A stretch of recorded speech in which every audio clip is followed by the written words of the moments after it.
नमस्कार। आज के इस खास विश्लेषण में आपका स्वागत है। 2026 के विधानसभा चुनाव, सच कहूं तो ये महज चुनाव नहीं थे। ये भारतीय राजनीति में एक ऐसा भूकंप लेकर आए हैं जिसने दशकों पुरानी सियासी जमीनों को पूरी तरह से हिला के रख दिया है।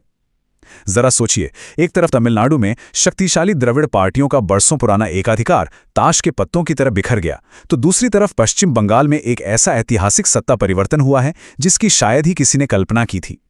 तो चलिए बिना किसी देरी के समझते हैं कि आखिर इन दो बड़े राज्यों के जनादेश और सत्ता के गलियारों में चल रही इस भारी उथल-पुथल के असल मायने क्या हैं। आज की इस चर्चा में हम इन अहम बिंदुओं पर बात करेंगे।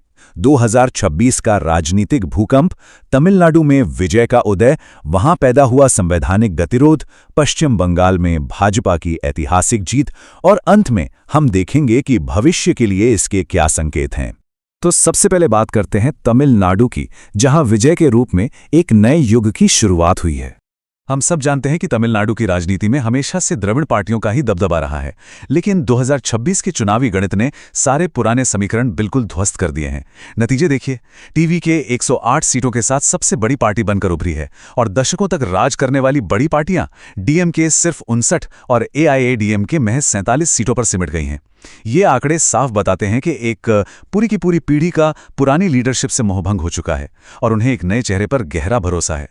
खैर, राजनीति में सिर्फ सबसे बड़ी पार्टी बनना ही तो काफी नहीं होता ना। तमिलनाडु की कुल 234 सीटों वाली विधानसभा में सरकार बनाने का वो जादुई आंकड़ा है 118। अब टीवीके के पास 108 सीटें तो थीं, लेकिन बहुमत से वो अभी भी 10 कदम दूर थे। और बस यहीं से शुरू होता है असली राजनीतिक खेल और गठबंधनों की वो जबरदस्त जद्दोजहद। लेकिन टीवीके ने यहां गजब की रणनीतिक समझ दिखाई। उन्होंने इस आंकड़े को 118 तक ही नहीं बल्कि 121 तक पहुंचा दिया। कैसे? दरअसल उन्होंने कांग्रेस, लेफ्ट यानी सीपीआई और सीपीएम और वीसीके जैसी पार्टियों का अहम समर्थन हासिल कर लिया। यहां तक कि मुस्लिम लीग ने भी अपना समर्थन दे दिया। इन छोटी लेकिन बेहद अहम पार्टियों के बाहरी समर्थन से टीवीके के लिए बहुमत का रास्ता बिल्कुल साफ हो गया। अब आप सोच रहे होंगे कि लेफ्ट ने समर्थन क्यों दिया। इसे समझने के लिए सीपीआई नेता डी राजा का ये बयान काफी है।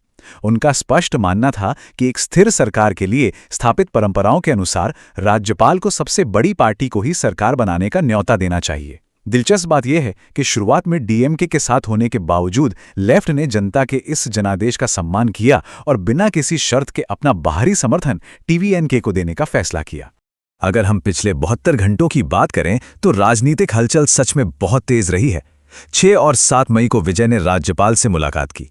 फिर 8 मई तक घंटों की लंबी बातचीत और मान मनोबल के बाद लेफ्ट और वीसीके ने अपने समर्थन पत्र सौंप दिए और इसके बाद ही 9 मई को शपथ ग्रहण की पूरी उम्मीद बंध गई। लेकिन कहानी इतनी सीधी नहीं है। अब आते हैं उस संवैधानिक गतिरोध पर जिसने इस पूरी प्रक्रिया को थोड़ा पेचीदा बना दिया।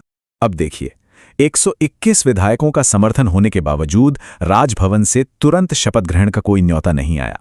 इसका कारण था एक तकनीकी शब्द, त्रिशंकु विधानसभा या हंग असेंबली। ये वो स्थिति होती है जब किसी भी एक पार्टी या चुनाव से पहले बने गठबंधन को स्पष्ट बहुमत नहीं मिलता। क्योंकि टीवीके का लेफ्ट या वीसीके के साथ चुनाव से पहले कोई औपचारिक गठबंधन नहीं था, इसलिए तकनीकी रूप से ये एक त्रिशंकु विधानसभा ही थी और यही वजह थी कि राज्यपाल ने तुरंत न्योता देने में थोड़ा संकोच किया। अक्सर लोगों को ये गलतफहमी होती है कि जो भी सबसे बड़ी पार्टी है वो तुरंत सरकार बना लेगी, लेकिन असलियत थोड़ी अलग है। संविधान के अनुच्छेद 164 और एसआर मुंबई मामले जैसे सुप्रीम कोर्ट के पुराने ऐतिहासिक फैसलों के मुताबिक त्रिशंकु विधानसभा की स्थिति में राज्यपाल के पास पूरा अधिकार है कि वो पहले बहुमत का पक्का सबूत मांगे। तमिलनाडु के राज्यपाल ने बिल्कुल यही किया, ये सुनिश्चित करने के लिए कि समर्थन एकदम ठोस है और राज्य को एक स्थिर सरकार मिले। चलिए अब भारत के दक्षिण से निकलकर सीधे पूर्व की ओर चलते हैं, यानी पश्चिम बंगाल, जहां बीजेपी ने एक ऐतिहासिक जीत दर्ज की है। पश्चिम बंगाल में जो बदलाव हुआ है वो वाकई अभूतपूर्व है। दशकों से सत्ता पर काबिज टीएमसी इस बार हार गई है। जरा इन आंकड़ों पर गौर कीजिए। 2016 में जिस बीजेपी के पास महज 3 सीटें थीं, वो 2021 में 77 तक पहुंची और अब 2026 में सीधे 207 सीटों के एक विशाल बहुमत के साथ सत्ता में आ गई है।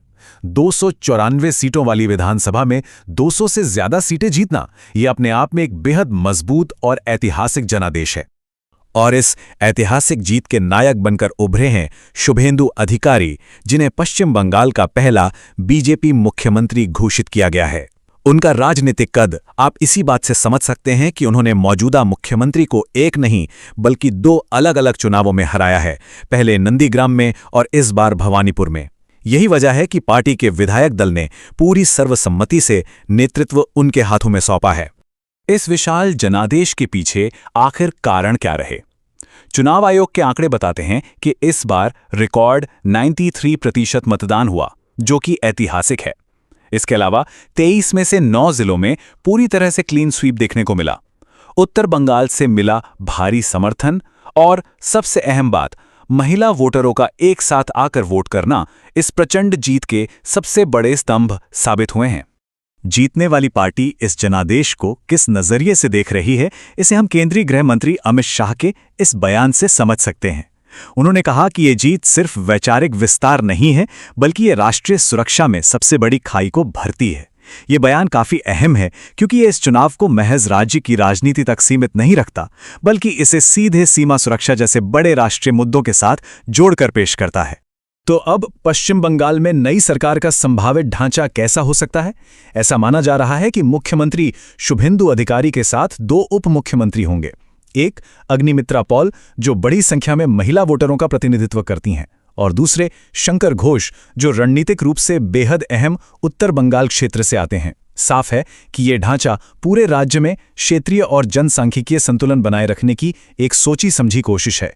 आइए अब अंतिम भाग की ओर बढ़ते हैं। सारांश और भविष्य के क्या संकेत हैं? तमिलनाडु से लेकर पश्चिम बंगाल तक इन चुनाव परिणामों ने भारतीय राजनीति को एक नई दिशा दे दी है। इसके सबसे बड़े निष्कर्ष एकदम स्पष्ट हैं। पहला, तमिलनाडु में द्रविड़ पार्टियों के दशकों पुराने एकाधिकार का पूरी तरह से अंत हो गया है। दूसरा, पश्चिम बंगाल में पहली बार बीजेपी सरकार का गठन हुआ है। तीसरा, क्षेत्रीय राजनीति में अब छोटी पार्टियों के साथ गठबंधन को मैनेज करने की अहमियत बहुत बढ़ गई है। और चौथा, मतदाताओं ने रिकॉर्ड मतदान करके अपना ऐतिहासिक जनादेश बड़ी बेबाकी से सुना दिया है। हालांकि चुनावी जीत के इस जश्न से आगे निकलकर देखें तो असली काम तो अब शुरू होता है। तमिलनाडु में आने वाले दिनों में होने वाला फ्लोर टेस्ट और पश्चिम बंगाल में नई नीतियों का जमीनी स्तर पर लागू होना, ये दोनों ही नई सरकारों के लिए बड़ी चुनौतियां होंगी। शासन चलाना कोई आसान काम नहीं है। इसके लिए लगातार बातचीत और कड़ी निगरानी की जरूरत होती है। कह सकते हैं कि असली राजनीति तो अब अपना आकार लेगी। और अंत में हम आज के इस विश्लेषण को एक बड़े सवाल के साथ खत्म करते हैं। क्या ये नई सरकारें भारत में क्षेत्रीय राजनीति के भविष्य को जड़ से बदल कर रख देंगी? क्या अब पूरे देश में मतदाताओं की प्राथमिकताएं एक नई शक्ल ले रही हैं? ये एक ऐसा सवाल है जिस पर आने वाले समय में हमारी और आपकी नज़र बनी रहेगी। आज की इस गहरी चर्चा में हमारे साथ जुड़ने के लिए आपका बहुत बहुत धन्यवाद।